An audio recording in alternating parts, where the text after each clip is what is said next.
Are philosophers opinionated? What is the difference between fact and opinion? Is social harmony possible in a culture where people freely express their vision of the truth? And if so, how can the principles of civility help honest discourse coexist with harmony? All of that and more in today's video.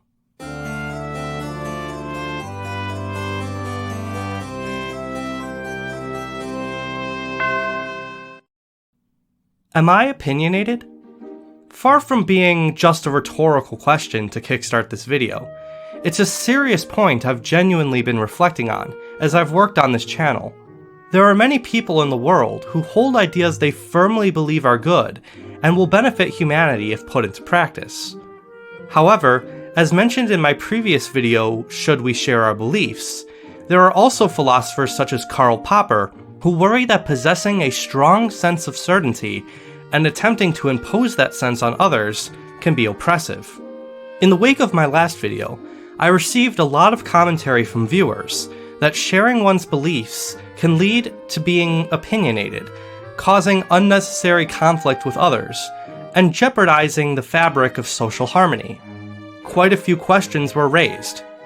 How can intellectual humility be reconciled with a strong sense of conviction? Do the principles of civility dictate that we should also focus on whether we are speaking our mind too much, in the wrong way, or at the wrong time? Is promoting virtue a greater good than maintaining social harmony? These are all very legitimate questions. How might one respond to these questions? A good starting point, I think, would be highlighting the difference between opinion and fact. While the distinction might seem obvious, most of us probably learned the difference in early grammar school, after all. There's actually more debate about the definition of a fact than one might think, and this debate has very direct impacts on our cultural discourse. Chances are, most of you viewing probably define a fact as a true, objective statement. However, many philosophers and logicians define facts in other ways.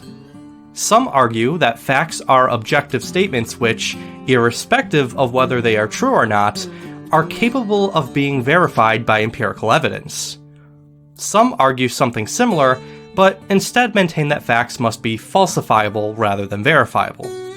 Others maintain that facts are objective statements that, regardless of whether they are verifiable or falsifiable, are either true or false and cannot be anything but.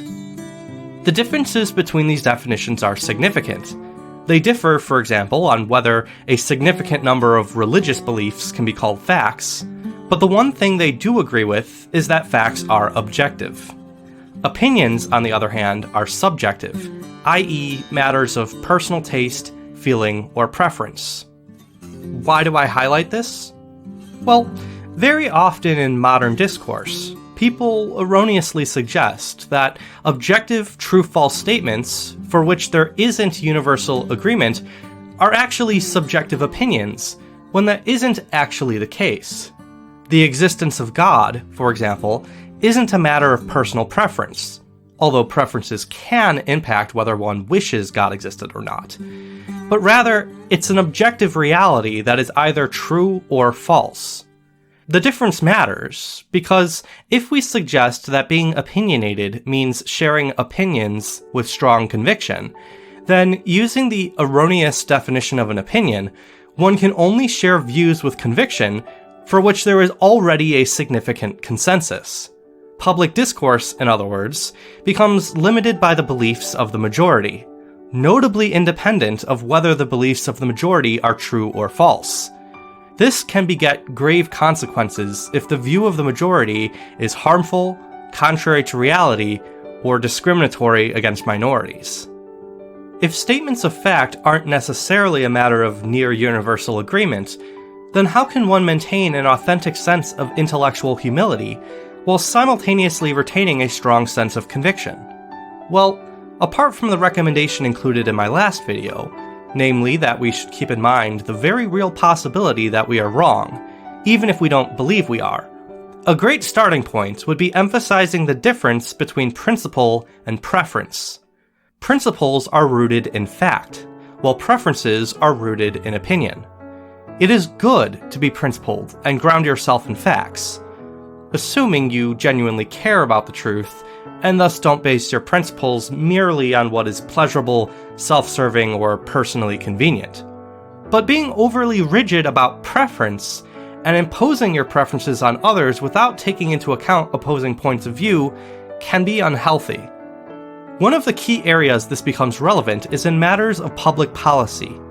While public policy is built on the foundation of principle, the question of how to actually put principles into practice is a matter of preference.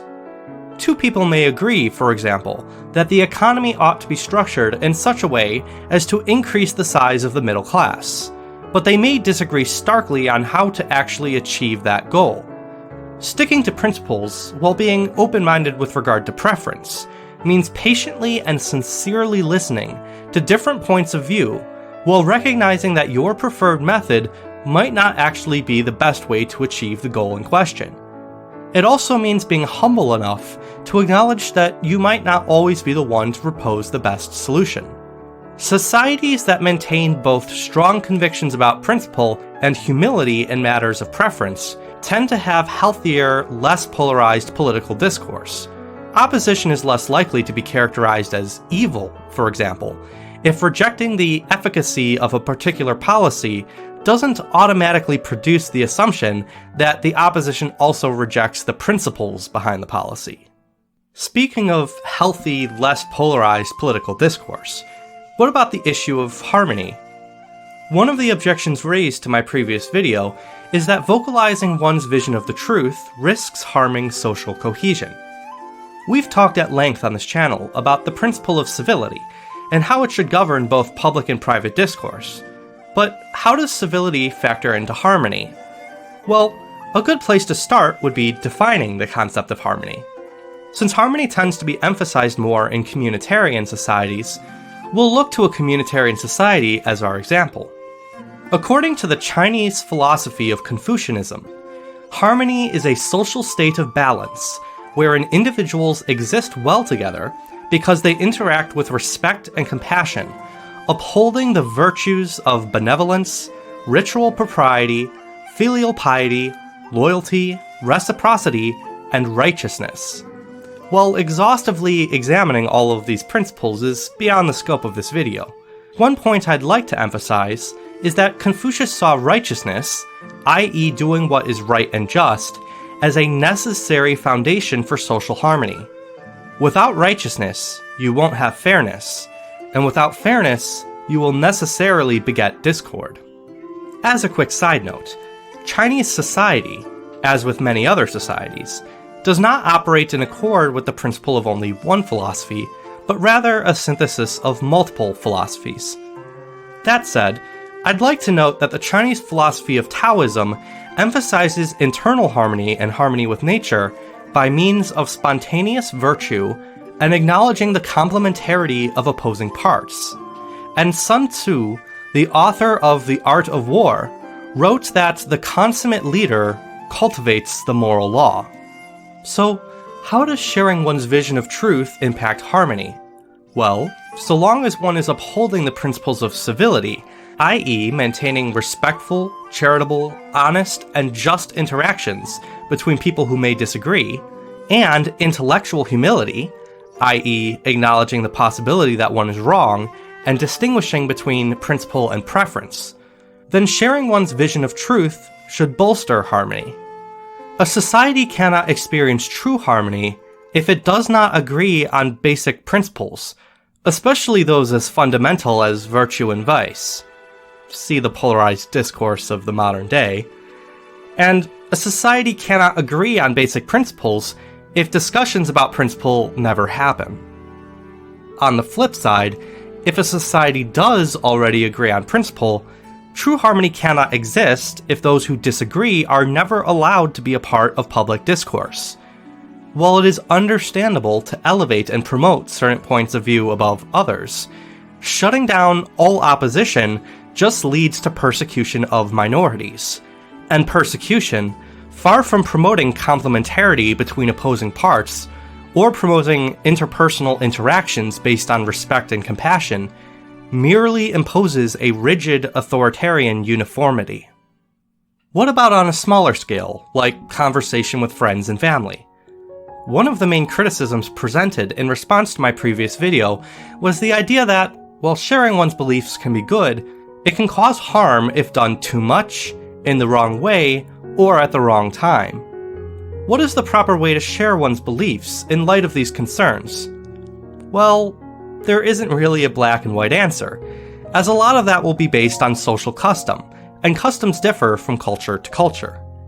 What I will say, though, is that just as with social harmony on a larger scale, interactions on a smaller scale should be governed by the principles of civility and intellectual humility. Likewise, a balance should be struck between zealously speaking truths when it is inappropriate, and timidly refusing to speak truth at all so as to avoid confrontation. While civility doesn't mean the total absence of disagreement or conflict, it does mean that we should seek the good of others in a holistic way that takes into account what they are likely to respond well to, and that love, when possible, should seek to retain and foster interpersonal relationships. So, what do you think? Am I opinionated? Are philosophers opinionated? Does distinguishing between principle and preference help maintain intellectual humility?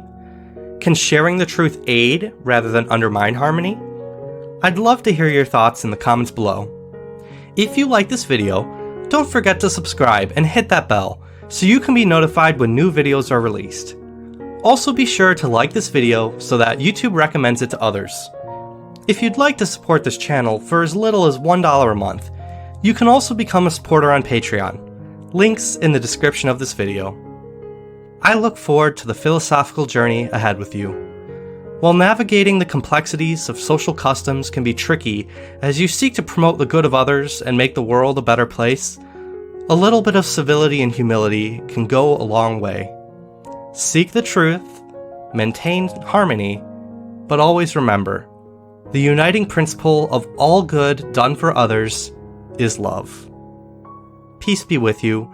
This has been The Philosopher.